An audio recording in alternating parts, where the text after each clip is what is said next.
தோன்றிய எத்தனையோ மொழிகளில் கல் தோன்றி மண் தோன்றா காலத்தே முன் தோன்றிய மூத்த மொழி என்ற பெருமை செம்மொழியாக்கப்பட்ட தமிழ் மொழிக்கு உண்டு. சுமார் 2000 ஆண்டுகளுக்கு முன்னேயே சிறப்பு வாய்ந்த தொல்காப்பியம் எனும் இலக்கண நூலை கொண்ட தொன்ம மொழியில் ஆதி முதல் கிமுவிலிருந்தே செறிவான கவிதை இலக்கியமாக கதை சொல்லி வந்த தமிழ் இலக்கியத்தில் முதன்முறையாக கிபி 1876 தான் வசன இலக்கியமாக பிரதாப முதலியார் சரித்திரம் வருகிறது. கிட்டத்தட்ட இந்த 128 ஆண்டுகளில் எத்தனையோ உன்னத படைப்புகளும் படைப்பாளிகளும் தமிழ் அன்னைக்கு விருந்து படைத்திருக்கிறார்கள்.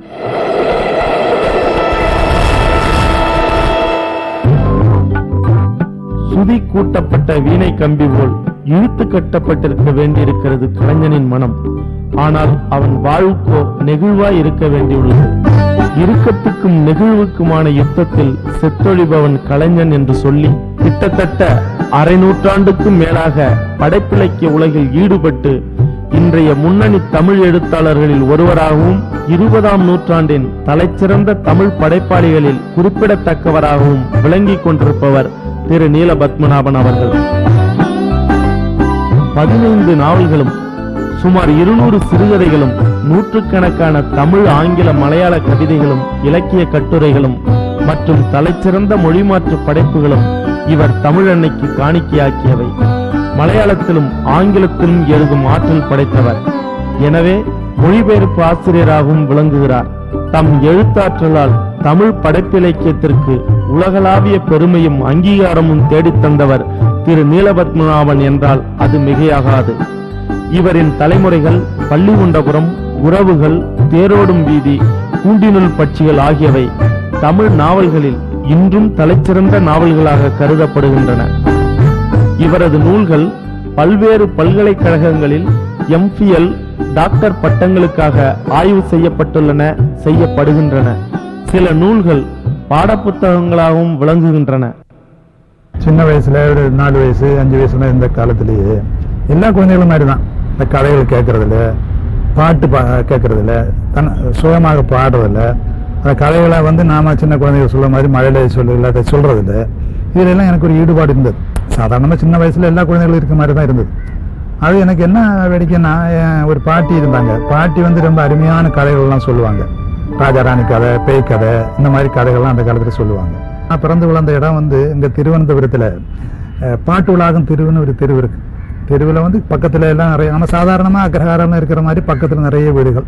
ஆனா ஒரே ஜாதி சம்பிரதாயம் இப்படி இல்லாம எல்லா சாதியிலும் உள்ளவங்க இருந்தாங்க. அதனால பல வீட்டு குழந்தைகள், பல சின்ன சிறுவர்கள் கூட எல்லாம் நான் ஓடி ஆடி விளையாடின காலம். அந்த காலத்துல அந்த அந்த தெருவுக்கு பக்கத்திலேயே நல்ல ஒரு கோயில் இருந்தது, குளம் இருந்தது.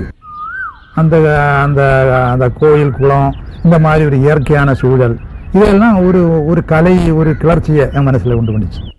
I believe that writers like Neela Padmanabhan in some sense continue this great tradition of multilingualism which is natural to Indian literature.